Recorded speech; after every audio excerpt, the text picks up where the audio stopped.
A Lost Princess, A Vow Kept, Two Kingdoms United, written and created by Jenne Saunders.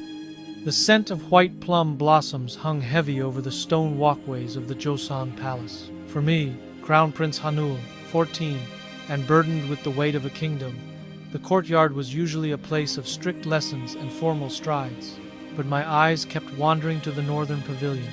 There, among the bustle of court ladies, walked someone extraordinary. To the rest of the palace, I was merely a low-born maid, carrying heavy baskets of silk to the wash-house. But I knew better. Her posture was perfectly upright, her movements fluid and deliberate, completely uncharacteristic of a commoner. When I smiled, I tried to hide my fear, but something inside me refused to bow completely. My son did not know that I was searching desperately for the lost princess of our fallen neighbor kingdom. Her father and I had been the closest of friends. I watched over the young princess every day, praying that the right moment would come to reveal the truth.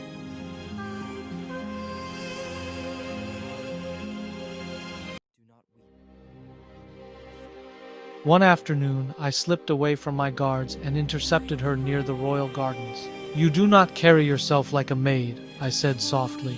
"Who are you?" My heart hammered against my ribs. I am just a nameless orphan, your royal highness. Please excuse my lack of grace. "You have more grace than anyone in this court. Do not fear me. I only wish to be your friend." Over the next few months, our secret meetings became the anchor of my life. Hidden behind the stone walls of the library pavilion, we spoke of poetry, history, and philosophy. The scholars speak of a tragedy. A great kingdom fell to greed. My father searches day and night for the surviving princess, wanting to return her crown. They are looking for me, not to kill me, but to give me my home back. I saw the moment of realization in her eyes. The truth was finally surfacing.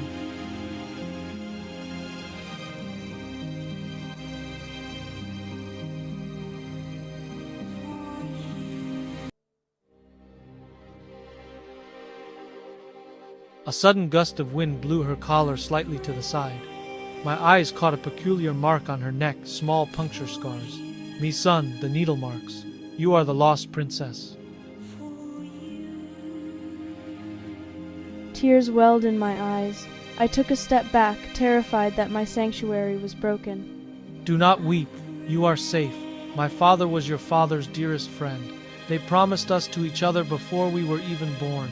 You are not a hidden maid anymore. You are the future of your kingdom, and if you will have me, the future of mine." The moment I had protected her for had finally arrived. The truth would set her free. That evening, I led Misun and her court lady into my father's private chambers.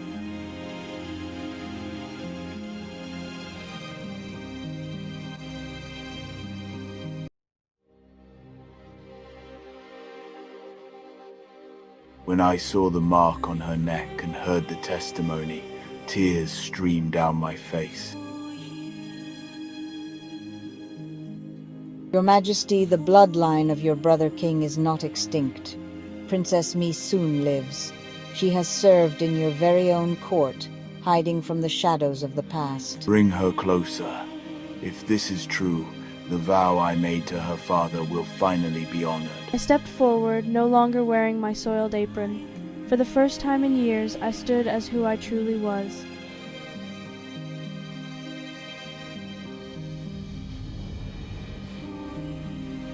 The mark of the faked birth.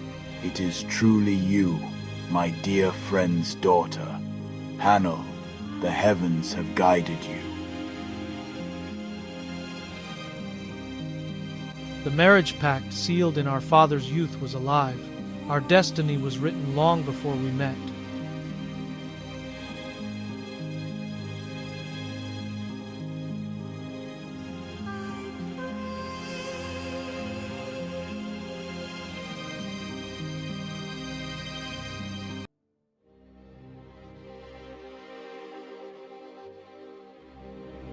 The next morning, I issued a royal decree. The hidden princess had been found safe under the protection of the Joseon crown. When I entered the grand audience hall and saw her, I dropped to my knees, saw facial features, You look exactly like your late mother, the Queen.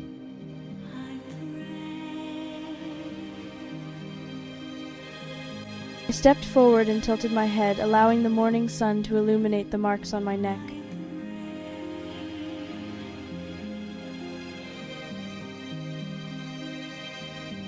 It is the sacred mark. The bloodline lives. I have waited years for this moment. The scheming ministers who questioned her identity were silenced by the undeniable proof and the fierce loyalty of an entire foreign army.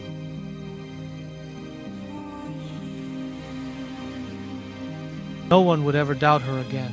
She was home.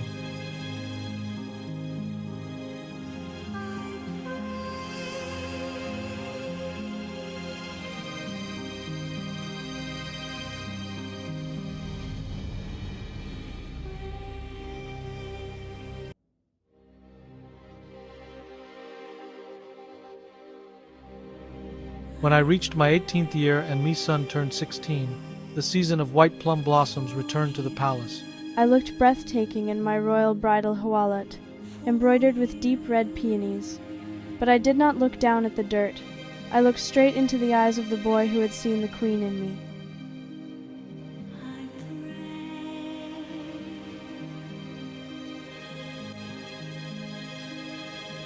Taking her hand before the entire assembly, I whispered, "I told you that you were born to wear silk." And I told you that the sky is wide enough for both of our kingdoms. With my blessing and the roaring approval of two nations, their hands were bound. A new era of peace had begun.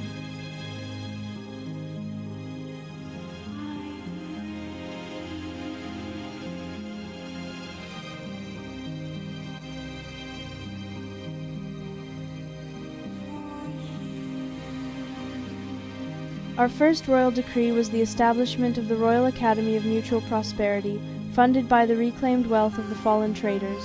This academy will not be for the highborn alone. Any child who possesses an intellect and a desire to learn will be given a free education. The crowd erupted into deafening cheers. The young king and queen had turned tragedy into a legacy of justice.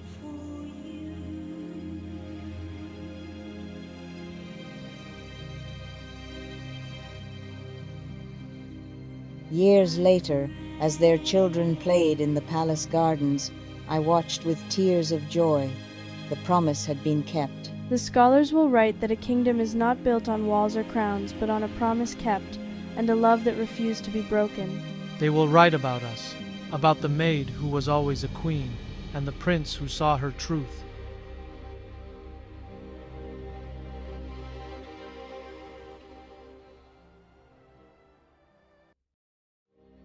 When destiny is on your side, two people that are meant to be together will meet.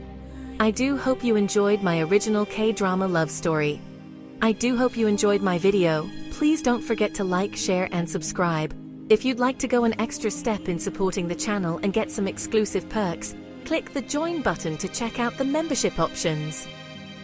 Kisses. Jenne Saunders.